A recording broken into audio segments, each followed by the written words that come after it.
रासायनिक खेती हमारी फसलों के लिए काफी नुकसानदायक है।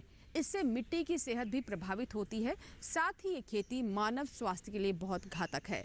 रसायनों के इस्तेमाल से जहां लागत बढ़ती है, वहीं दूसरी तरफ किसानों के लिए अन्य तमाम परेशानियां भी खड़ी हो जाती हैं।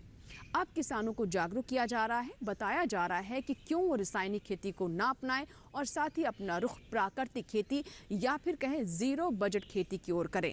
बहुत सारे किसानों का रुझान भी इस तरफ देखने को मिल रहा है और सरकार भी किसानों को प्राकृतिक खेती की ओर प्रोत्साहित कर रही है। किसान भी अब प्राकृतिक खेती के लाभ को समझ रहे हैं। नमस्कार, स्वागत है आपका कृषि विशेष में। आज हम बात करेंगे इसी प्राकृतिक खेती के बारे में, यानी जीरो बजट प्राकृतिक खेती। कैसे हमारे किसान इसे अपना सकते हैं। साथ ही हम आपकी मुलाकात करवाएंगे कुछ विशेषज्ञों से भी, जो कि विशेष तौर पर जीरो बजट फार्मिंग के बारे में विस्तृत जानकारी देंगे। तो चलिए शुरुआत करते हैं आज के कृषि विशेष की।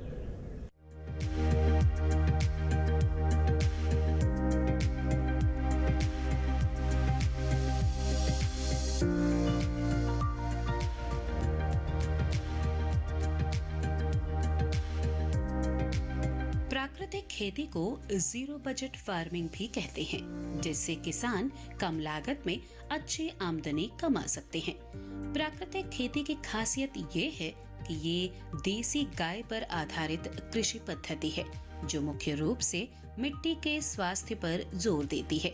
मिट्टी जितनी स्वस्थ होगी, फसल भी उतनी ही बेहतर होगी। दरअसल मिट्टी में पौधों के विकास के लिए 16 तरह के पोषक तत्व होते हैं। देसी गाय के गोबर में ये सभी तत्व मौजूद हैं और कमाल की बात ये है कि एक अकेली गाय 30 एकड़ जमीन पर खेती के लिए काफी है। यही कारण है कि देसी गाय को खेती का मूल आधार माना जाता है। देसी गाय के गोबर और मूत्र की गंध केंचुओं की संख्या बढ़ाने में भी मददगार साबित होते हैं। प्राकृतिक खेती के कई फायदे हैं। इसके लिए गहरी जुताई की जरूरत नहीं होती। इसमें सिंचाई पौधों से कुछ दूरी पर की जाती है, जिसमें सिर्फ 10% ही पानी लगता है। दूर से पानी देने के कारण जड़ों की लंबाई बढ़ती है, जिससे तनों की मोटाई और पौधों की लंबाई में भी इजाफा होता है। प्राकृतिक खेती में मुख्य फसल के साथ सहयोगी फसलों को भी उगा सकते हैं। इस तरह की खेती में देसी बीजों की काफी अहम भूमिका होती है। देसी बीज पोषक तत्व कम लेते हैं और पैदावार ज्यादा देते हैं। दूसरी ओर जलवायु परिवर्तन का असर खेती पर भी पड़ रहा है। प्राकृतिक खेती से उपजी फसलें मौसम की विषमताओं को काफी हद तक सहन कर लेती हैं, जिससे किसान आर्थिक नुकसान से बच रहे हैं। खेती के लिए खाद और कीटनाशक की जरूरत होती है। प्राकृतिक खेती में ये दोनों चीजें प्राकृतिक तरीके से ही बनाई जाती हैं, वो भी घर पर मौजूद सामग्री से, यानी बाजार से कुछ भी खरीदने की जरूरत नहीं पड़ती है। ऐसे में कहा जा सकता है कि प्राकृतिक खेती लघु और सीमांत किसानों के लिए किसी वरदान से कम नहीं है। आचार्य नरेंद्र देव कृषि विश्वविद्यालय एवं प्रौद्योगिकी किसानों को शिक्षित कर रहा है कि कैसे वो प्राकृतिक खेती को अपना सकते हैं। सरकार भी लगातार आह्वान कर रही है कि किसान ज़्यादा से ज़्यादा प्राकृतिक खेती की ओर अपना रुख करें। रुझान भी लगातार इस दिशा में देखने को मिल रहा है। आइए जानते हैं कि कैसे हमारे किसान प्राकृतिक खेती को लेकर ट्रेनिंग ले सकते हैं और बेहतर तरीके से इस दिशा में आगे बढ़ सकते हैं। प्राकृतिक खेती वो खेती होती है जिसमें फसलों पर किसी भी प्रकार का रासायनिक कीटनाशक और उर्वरकों का प्रयोग नहीं किया जाता है। फसलों में केवल पेड़ पौधों के पत्ते, खाद, गोबर खाद व जैविक कीटनाशकों का ही प्रयोग होता है। प्राकृतिक खेती भूमि के प्राकृतिक स्वरूप को बनाए रखती है। ऐसी खेती को अपनाकर किसान अपने खेत की मिट्टी की उर्वरा शक्ति बनाए रख सकते हैं। यह पद्धति पर्यावरण के अनुकूल है और फसलों की लागत कम करने में कारगर है। प्राकृतिक खेती में जीवामृत, घन जीवामृत का उपयोग पौधों को पोषक तत्व प्रदान करने के लिए किया जाता है। इनका उपयोग फसलों पर घोल के छिड़काव या सिंचाई के पानी के साथ में किया जाता है। प्राकृतिक खेती में कीटनाशकों के रूप में खट्टी लस्सी, नीम पेस्ट गोमूत्र, नीमास्त्र, अग्नि अस्त्र का इस्तेमाल किया जाता है, जो कि पूरी तरह से रसायन मुक्त होते हैं। साथ ही किसान भाइयों को अच्छी पैदावार देने में भी कारगर हैं। समय की मांग और जरूरत को समझते हुए किसान भाई प्राकृतिक खेती की ओर बढ़ रहे हैं और इसे अपनाने लगे हैं। इस दिशा में कृषि विश्वविद्यालय भी काम कर रहे हैं। बीते दिनों आचार्य नरेंद्र देव विश्वविद्यालय एवं प्रौद्योगिकी कुमारगंज अयोध्या में प्राकृतिक खेती विषय पर युवा किसानों के बीच जानकारी उपलब्ध कराने के लिए अंतर्राज्य कृषक भ्रमण का आयोजन किया, ताकि युवा किसान प्राकृतिक खेती की ओर अपना कदम बढ़ाएं और खेती में रसायनों का कम से कम इस्तेमाल करें। इस अवसर पर आचार्य नरेंद्र देव कृषि विश्वविद्यालय के कुलपति विजेंद्र सिंह जी भी मौजूद थे। जानते हैं कि प्राकृतिक खेती के बारे में क्या-क्या तैयारियां उनकी चल रही हैं, खास बातों पर प्रकाश भी डाला। अब जो है गांव में लोग जो है अपने जानवर पालना कम कर दिए हैं। पहले आज के 40 साल पहले हम लोग खेतों में हर साल या तो 1 साल के अंतर पर गोबर की खाद जरूर डालते थे।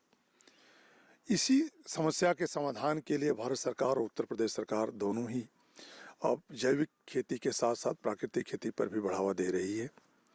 और प्राकृतिक खेती में जो गाय आधारित खेती है, जिसके गोमूत्र हैं, उसके गोबर हैं, बरगद के पेड़ की नीचे की मिट्टी है, कुछ गुड़ हैं, बेसन है, पानी है, इनके एक निश्चित मात्रा में जैसे 200 लीटर करना है तो उसके अनुपात में हम लोग इसको कर लेते हैं और उसको 4-5 दिन पूरा इसको मिट्टी में उसमें डालकर और हिलाते रहते हैं। उसमें गोमूत्र भी उसमें डाल देते हैं कम से कम 4-5 लीटर के आसपास और 4-5 दिन तक एकदम एक दशा में यानी घड़ी की दिशा में उसको हम पूरा हिलाते रहते हैं।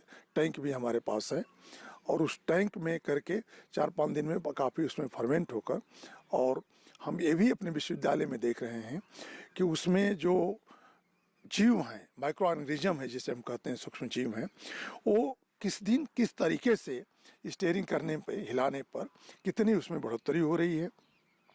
इसके साथ साथ जो हमारे पास ज़मीन जिसमें मैं प्राकृतिक खेती का कर रहा हूँ स्वयं यहाँ पर और हमारे 13 कृषि विज्ञान केंद्र कर रहे हैं, बिल्कुल जो है उसका pH 10 के भी ऊपर। आप समझ सकते हैं वहाँ फसल लेना मुश्किल है, लेकिन उसमें हम लोग धान की फसल लिए हैं और 40 कुंटल पर हेक्टेयर के हिसाब से उसमें हमें जो है पैदावार मिली है। खेती में रसायनों का उपयोग जल्द और ज्यादा से ज्यादा उपज हासिल करने के उद्देश्य से होता आया है, लेकिन हाल के समय में कृषि में उपयोग किए जाने वाले अंधाधुंध रसायनों के उपयोग को कम करने पर सरकार द्वारा जोर दिया जा रहा है, ताकि इससे पर्यावरण सुरक्षा हो सके। सरकार की लगातार की जा रही कोशिशों और कृषि विश्वविद्यालयों की अहम भूमिका से अब किसान भी रसायनों के दुष्परिणाम के प्रति जागरूक हो रहे हैं, साथ ही प्राकृतिक खेती के विषय में जागरूक हो रहे हैं, जो कि हमारे देश में सदियों से पाया जाता है और यह पद्धति ही हमारी परंपरा रही है। प्राकृतिक खेती की शुरुआत तो आप जानते हैं हमारे देश में हम इसी के आदी भी थे। हम जानवर पालते थे, उनको खेतों में रखते थे और ताकि उसमें गोबर और उनके मूत्र जो है खेतों में रहें। भेड़ बकरियां हम लोग खेतों में रखते थे और लोग एक बिजनेस था कि एक जो है जानवर पालते थे और जगह जगह जो है खेतों में रखते थे। तो ये वैज्ञानिक पहलू नहीं था, लेकिन जब से वर्तमान में माननीय प्रधानमंत्री जी आए हैं, इन्होंने उस चीज़ को पहचाना कि पुनः जो हम पुराने ज़माने में करते थे, अगर वह पद्धति हम अपनाएंगे, उस पर उन्होंने वैज्ञानिकों से विचार किया और इसके बाद जो है इसको एक बड़े पैमाने पर राष्ट्रीय स्तर पर इसको एक जो है आंदोलन के रूप में इसको एक जो है पहचान मिली और आज देश में हर प्रदेश सरकार भी इसको बढ़ावा दे रही है। आचार्य नरेंद्र देव कृषि विश्वविद्यालय के प्राध्यापक और कृषि वैज्ञानिक भी किसानों का निरंतर मार्गदर्शन कर रहे हैं और वो प्रयासरत है कि किसानों को सही दिशा मिले, वो भी प्राकृतिक खेती को अपना सके।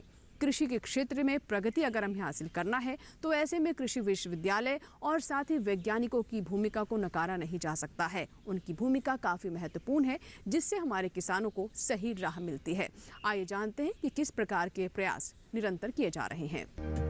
वर्तमान में हमारे देश के लगभग सभी प्रदेशों के किसान रासायनिक खेती को छोड़ प्राकृतिक खेती को अपनाने लगे हैं और लाभान्वित भी हो रहे हैं। देश के लगभग हर भाग में किसानों के बीच प्राकृतिक खेती बहुत ज्यादा लोकप्रिय हो रही है। ऐसे में कृषि विज्ञान केंद्र और कृषि विश्वविद्यालयों द्वारा प्राकृतिक खेती को बढ़ावा देने और इसके तुलनात्मक अध्ययन पर काम किया जा रहा है। कुमारगंज अयोध्या आचार्य नरेंद्र देव कृषि विश्वविद्यालय भी इस दिशा में काम कर रहा है। इस विश्वविद्यालय के कृषि वैज्ञानिकों द्वारा जैविक ट्रीटमेंट किए जा रहे हैं। इन्हें खंडों में विभाजित करके अलग अलग अनुपात में खुराक डाली जाती है, जिससे तुलनात्मक अध्ययन में सहायता होती है। सस्य विज्ञान विभाग अंतर्गत सस्य विज्ञान का प्रक्षेत्र है, जिसमें 2021 में ऑर्गेनिक ब्लॉक डेवलप किया गया है। ऑर्गेनिक ब्लॉक के एक एकड़ के 8 प्लाट बनाए गए हैं और उनका तुलनात्मक अध्ययन करने के लिए 2 बराबर एरिया के 2 ब्लॉक और बने हैं, जिसमें एक रासायनिक उर्वरक और एक बिना उर्वरक का। अब प्रत्येक जो खंड हमारा एक एकड़ का है, उसके 3 खंड बनाए गए हैं। खंड 1, खंड 2, खंड 3। खंड 1 में 25% सामान्य मात्रा से कम है, खंड 2 में सामान्य मात्रा और खंड 3 में 25% मात्रा अधिक है।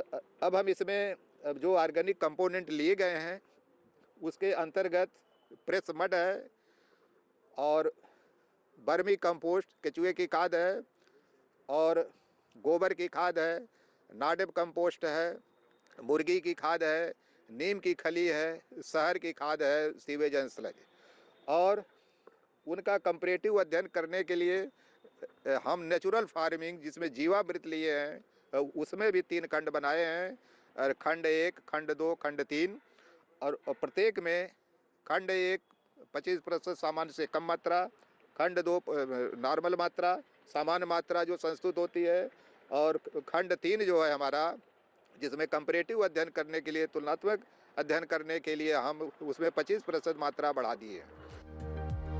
एक सफल खेती में किसान भाइयों की अथक मेहनत तो लगती ही है, साथ ही खेती को सफल बनाने में लगता है लागत। खासकर अगर बात रासायनिक खेती की हो तो खर्च और बढ़ जाता है। बीज की खरीद से लेकर खाद, छिड़काव और अन्य हर कार्य के लिए किसान साहूकार से कर्ज लेता है, और यदि फसल पकने पर प्राकृतिक आपदा जैसे आंधी, तूफान, ओले आ गए तो फसल बर्बाद हो जाती है और बेचारे किसान की मेहनत बेकार चली जाती है। ऐसे में प्राकृतिक खेती को अपनाकर किसान इस समस्या से खुद को बचा सकते हैं। प्राकृतिक खेती जिसमें जीवामृत, घन जीवामृत एवं बीजामृत का उपयोग पौधों को पोषक तत्व प्रदान करने के लिए किया जाता है। जैसा कि हम लोग जानते हैं कि आजकल किसान जो खेती कर रहे हैं वो प्राकृतिक के साथ साथ रासायनिक खेती भी कर रहे हैं, लेकिन रासायनिक खेती में किसानों को उतना लाभ नहीं मिल पा रहा है जितना कि उनको मिलना चाहिए। इसलिए हमारा किसान अब प्राकृतिक खेती की तरफ उन्मुख हुआ है। प्राकृतिक खेती में जो भी संसाधन हैं वो किसान के घर पर बनाए जाते हैं, उपलब्ध हो जाते हैं। जैसे खाद है, बीज है या जो भी उत्पाद हैं वो किसान अपने घर पे बना सकता है। इसको हमको बाजार से कुछ भी परचेज नहीं करना होता है। जो हमारे जनपद में 25 कृषि विज्ञान केंद्र स्थापित हैं और प्राकृतिक खेती जो कि हमारी पहले भी हम ग्रीन रेवोल्यूशन से पहले जो भी हमारी खेती होती थी लगभग हमारी प्राकृतिक की होती थी और उसमें कोई भी रसायन वगैरह का प्रयोग नहीं करते थे। और धीरे धीरे हम जो है जो रासायनिक उर्वरक हैं या रासायनिक खादें हैं या रासायनिक जो हमारे कीड़े मकोड़े की बीमारियों को मारने के लिए दवाइयाँ पड़ती हैं वो धीरे धीरे अंधाधुंध बढ़ता गया, जिसके कारण जो है सरकार को यह महसूस करना पड़ा कि इसको जो है नियंत्रित करने के लिए हमको फिर पुनः जो है रासायनिक खादों को बंद करना होगा और रासायनिक उर्वरकों को और रासायनिक कीटनाशकों को। इसके लिए हमको पुनः जो है प्रकृति की तरफ जो है प्राकृतिक खेती जो हमारी पूर्व में होती रही है उसको हमको करना है।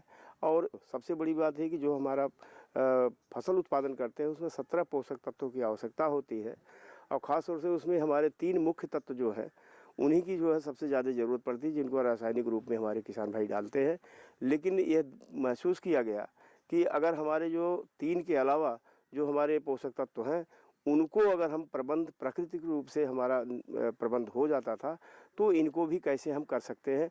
तो उसके लिए जो हमारे घन जीवामृत इसके माध्यम से हमके सॉइल के जो बैक्टीरिया हैं उनकी स्ट्रेंथ को हम बढ़ाते हैं। इसके अलावा हमारा जो बीजामृत है उससे हम बीज शोधित करके जो हमारे रोग लगते हैं उनको हम नियंत्रित करते हैं। और 10 पर्णीय अर्क जो है ये इससे जो है हम जो भी हमारे कीड़े और बीमारियां कीड़े में लगते हैं उनको हम नियंत्रित करते हैं। तो इस तरह से हमारे जो खेती में मुख्य रूप से 3 जो हमारे घटक हैं जिसमें कीड़े हैं, बीमारी है और पोषक तत्वों की कमी है, यही 3 समस्याएं हमारे किसान भाई आप लोगों के सामने आती है। तो इसको नियंत्रित करने के लिए अगर हम जो प्राकृतिक खेती है उसको हम अपनाते हैं तो निश्चित रूप से इसको जो है हम आसानी से कर सकते हैं और इससे हमारा उत्पादन भी बढ़ेगा और हमारी लागत भी घटेगी तथा हमारा ज़मीन जो है स्वस्थ होगी। और इस परिप्रेक्ष्य में ICR के द्वारा हमारे 13 कृषि विज्ञान केंद्रों पे सुविधाएं दी गई, जिसके कारण से उसमें हमको प्रदर्शन करने का और उस पर जो है परीक्षण करने का और साथ साथ जो है उसमें जो हमारा अवेयरनेस प्रोग्राम है वो किसान भाइयों को जागरूक करने के लिए इस तरह के कार्यक्रम चलाए जा रहे हैं। शेष हमारे जो 12 जो है कृषि विज्ञान केंद्र है उनमें भी ये कार्य जो है हम अपने विश्वविद्यालय स्तर से उसको हम करा रहे हैं खास तौर से। और विश्वविद्यालय में भी हमारा इस पे शोध कार्य जो है छात्रों के द्वारा और हमारे वैज्ञानिकों के द्वारा किया जा रहा है। और इससे मैं समझता हूँ कि आने वाले समय में हम लोग इसको ज़्यादा से ज़्यादा जो भी शोध परिणाम है निकलेंगे उनको किसानों तक पैकेज के रूप में देंगे और निश्चित रूप से इससे जो है हमारी मृदा का स्वास्थ्य बढ़ेगा। स्वास्थ्य बढ़ने से हमारे जो आने वाली पीढ़ी उस पर आसानी से खेती कर सकेगी और हमारा जो है खेती का जो स्तर है वो बढ़ेगा और उत्पादन भी बढ़ेगा, गुणवत्ता भी बढ़ेगी। पर्यावरण और मानव स्वास्थ्य पर रासायनिक खेती का दुष्प्रभाव अब धीरे धीरे दिखाई देने लगा है। इसीलिए सरकार भी किसानों को प्रोत्साहित कर रही है कि वो प्राकृतिक खेती को अपनाएं ताकि मानव स्वास्थ्य को भी किसी तरह की हानि ना हो और पर्यावरण को भी बचाया जा सके। इसके साथ ही मिट्टी की गुणवत्ता भी बेहतर हो। आइए जानते हैं कि सरकार किस प्रकार से किसानों को प्राकृतिक खेती की ओर मोड़ने के लिए प्रयास कर रही है। कुमारगंज अयोध्या स्थित आचार्य नरेंद्र देव विश्वविद्यालय के प्रांगण में आत्मा योजना के अंतर्गत 7 दिवसीय भ्रमण कराया गया, जिसमें युवा किसानों ने भाग लिया और प्राकृतिक खेती के बारे में जानकारी ली। आज के समय में खेती में आने वाले लागत को कम करने और आय को दोगुना करने के उद्देश्य को लेकर यह युवा किसान बेहद उत्साहपूर्वक इसमें शामिल हुए। आत्मा योजना के अंतर्गत एक 7 डेज का भ्रमण है जिसमें युवा कृषक भाग ले रहे हैं। कृषकों की सबसे बड़ी समस्या होती है जब तक ये देखते नहीं आता तक सीख नहीं पाते। अपने किताबों में ट्रेनिंग में सब कुछ दिखाते हैं, लेकिन जब फील्ड में इनको दिखाते हैं तो ये अट्रैक्ट होते हैं और उस चीज़ को अपनाने के लिए प्रेरित होते हैं। जैसे सीकर जिले में फार्म पॉन्ड पे होते हैं तो ये उस फार्म पॉन्ड में हमेशा पानी रहता है, उसमें मछली पालन करके और अपनी इनकम बढ़ा सकते हैं। क्योंकि खेती में सबसे बड़ा जो इशू है ना वो ये है कि अपना खर्चा कम करना और अपनी जो है ना आमदनी को बढ़ाना होता है। खेती कर रहे हैं, पैदावार भी कर रहे हैं, लेकिन आमदनी नहीं बढ़ पा रही। इसलिए इनको ये बता रहे हैं कि आप जो खेती कर रहे हो उनका पहले ये इशू था कि अपना ना उसकी पैदावार को बढ़ाए, लेकिन आजकल गुणवत्ता पे मैटर आ गया। क्योंकि अगर उच्च गुणवत्ता का अगर पैदावार अपन नहीं करेंगे, अगर जिस ज़्यादा पेस्टिसाइड या चीज़ें भी डाली खाएंगे तो बीमार होंगे और बीमार होने से अपनी जो आमदनी न घटेगी क्योंकि उसमें दवाई लेने में पैसा जाएगा। इसलिए जो भी किसान अगर खुद खेती करते हैं तो कम से कम वो खुद तो अच्छा खाना खाए।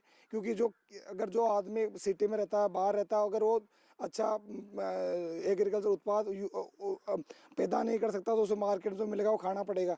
लेकिन जो किसान खुद पैदा करता है वो तो कम से कम बिना दवाई का हो, जिससे उनका स्वास्थ्य ठीक रहे, परिवार ठीक रहे, और ऐसा एक नेचुरल सिस्टम बनाए कि उसको अपने खेत से है ना सब्जी है, उनका जो अपने रिसोर्स है जैसे गोबर और जो भी अपने खेत में जो भी प्रोडक्ट है ना उनका उपयोग हो, पशुधन भी हो, दूध भी मिले, चारा भी मिले पशुओं को, और उसकी खर्चा कम हो और आमदनी बढ़े। इसके लिए उनको कम से कम इस सिस्टम पे आना पड़ेगा, प्राकृतिक खेती जो अपने पहले पूर्वज करके आ रहे थे। तो कम से कम खुद के लिए तो अपना अच्छा उत्पाद ले सकता है, क्योंकि आजकल सबसे बढ़िया ये है कि मार्केट में जो नेचुरल उत्पाद है ना उनके अच्छे पैसे नहीं मिलते, लेकिन ऑनलाइन प्लेटफार्म होने के बाद में अगर वो दूसरे किसान या जो अपने रिलेटिव है उनको विश्वास दिलवाएगा, तो अपने जो ऑर्गेनिक प्रोडक्ट है ना, घी, दूध है और अपना जो दाने फसलें उनको बेचेगा, तो रेट उनको अच्छी मिलेगी और इनकम बढ़ जाएगी। मूंगाराम प्राकृतिक खेती कर रहे एक सफल किसान हैं, जो पहले तो खेती में रसायनों का इस्तेमाल किया करते थे, लेकिन लागत में बढ़त और रसायनों के दुष्परिणाम को देखते हुए पिछले 11 साल से बिना रसायनों के इस्तेमाल किए हुए प्राकृतिक खेती कर रहे हैं। खेती में रसायनों के इस्तेमाल के दौरान इन्होंने पाया कि मिट्टी की उर्वरा शक्ति घटती जा रही थी और मिट्टी का पीएच मान भी बढ़ता जा रहा था। सुधार के लिए इन्होंने अपने पूर्वजों द्वारा इस्तेमाल किए जाने वाले प्राकृतिक खेती जैसी पद्धति प्राकृतिक खेती को अपनाया और अपने 30 बीघा जमीन पर गौ आधारित खेती कर रहे हैं और लाभान्वित हो रहे हैं। साथ ही अन्य किसानों को प्राकृतिक खेती से जुड़ने के लिए प्रोत्साहित भी कर रहे हैं। पूर्वजों की दी हुई सौगात जो खेती है उसको आगे बढ़ाने के लिए और अब बढ़ते रसायनों के दबाव को कम करने के लिए, क्योंकि हमारी खेती में कार्बन क्षमता है वो कम होती जा रही थी, मिट्टी का पीएच मान बढ़ता जा रहा था और हमारे राजस्थान में वैसे भी जल स्तर जो है वो घटता जा रहा था। तो उन सभी चीज़ों को आगे बढ़ाने के लिए हमने ये संकल्प लिया है कि इस खेती को बेहतर तरीके से कैसे करें। इसलिए मैंने 10-11 साल से बिना रसायनों का प्रयोग किए प्राकृतिक खेती को आगे बढ़ाने के लिए गौ आधारित खेती, मेरे पास में देसी गाय हैं और उनके जो गौमूत्र और गोबर जो है उनसे मैंने गौ आधारित खेती करना शुरू किया। मेरे पास में 30 बीघा ज़मीन है, उसको मैंने अलग अलग डिवाइडेशन में बांट रखा है, क्योंकि मेरा जहाँ तक मानना था कि नौकरी पेशेवर जो लोग हैं जिसको जैसे मंथली हर महीने मिलती है, उसी हिसाब से किसान को भी एक प्लानिंग ऐसे बनानी चाहिए कि उसको हर 12 महीने आमदनी होती रहे। इसके लिए हमने एक इस प्रकार का प्रोजेक्ट तैयार किया कि हम भी इस प्रकार प्लानिंग से खेती करेंगे कि हर महीने अपने को कुछ न कुछ मिलता रहे नगद के रूप में। तो मैंने 30 बीघा ज़मीन में अलग अलग ब्लॉक बना रखे हैं, क्योंकि प्राकृतिक खेती जो है वो बिना बैक्टीरिया के बिना नहीं हो सकती और बैक्टीरिया अच्छे से जो प्रदान करता है वो हमें कार्बन जो मिलता है वो गोबर और गौमूत्र से मिल सकता है। इसलिए मेरे पास में देसी गाय भी हैं, 1 यूनिट उनकी है, 2 गाय हैं देसी, और क्योंकि उनका जितना भी गौमूत्र और गोबर जो है वो मैं पूरा का पूरा एक साइकिल के रूप में खेती में प्रयोग करता हूँ। यूरिया के बतौर पर हम प्राकृतिक खेती में जो फसल में काम में लेते हैं तो 200 लीटर के ड्रम में गाय के गोबर के जो उपले हैं थेपड़ी 8-10 उनको तोड़ करके डाल देते हैं, उसको फिर डंडे से हिलाते रहते हैं ताकि ऑक्सीजन का विलय अच्छे से हो। और 4-5-6 रोज बाद में जब वो अच्छे से झाग फलवन करने लग जाता है तो उसको तो हम यूरिया के रूप में काम में लेते हैं। और अगला जो है डीएपी के तौर पर घनजीवामृत वगैरह, क्योंकि फसल का भोजन बैक्टीरिया होता है।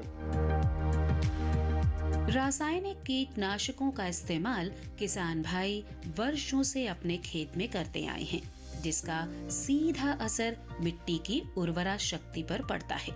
साथ ही रासायनिक कीटनाशकों के प्रयोग से जल, वायु और मृदा प्रदूषण दिनों दिन बढ़ रहा है। यही नहीं, रासायनों के महंगे होने के कारण किसानों की कमाई का आधा हिस्सा रासायनिक उर्वरक के खर्च में ही चला जाता है। वहीं बात करें प्राकृतिक खेती की, तो इसके विभिन्न लाभ हैं, जैसे मिट्टी की उर्वरता शक्ति को बनाए रखना, रासायनिक के मुकाबले पर्यावरण को दूषित न करना, खेती में लागत में कमी और अच्छी सेहत से भरी उपज मिलना, जो हमारे किसान भाइयों की आय बढ़ाने में सहायक हैं। ऐसे में अगर किसान भाई प्राकृतिक खेती को अपनाकर खेती करें तो निश्चित ही लाभान्वित होंगे। तो ये था हमारा आज का कृषि विशेष, जिसमें हमने आपको जानकारी दी जीरो बजट फार्मिंग यानी प्राकृतिक खेती के बारे में। अगर आप चाहते हैं कि किसी विषय पर हम कृषि विशेष लेकर आएं, तो आप हमें ईमेल कर सकते हैं और साथ ही हमें पत्र भी लिख सकते हैं। हमारा ईमेल आईडी नोट कर लें, ddkrishivishesh@gmail.com। पत्र लिखने के लिए हमारा पता नोट कर लें, कृषि विशेष, कमरा नंबर 59, CPC, दूरदर्शन, खेलगांव, नई दिल्ली 110049। आपकी ईमेल्स और आपके पत्रों का हमें इंतजार रहता है। आपके सुझाव हमें कार्यक्रम की गुणवत्ता को बेहतर करने में मदद करते हैं। कृषि विशेष के नए अंक में एक नए विषय के साथ फिर होगी आपसे मुलाकात। तब तक आप बने रहें दूरदर्शन किसान के साथ। नमस्कार।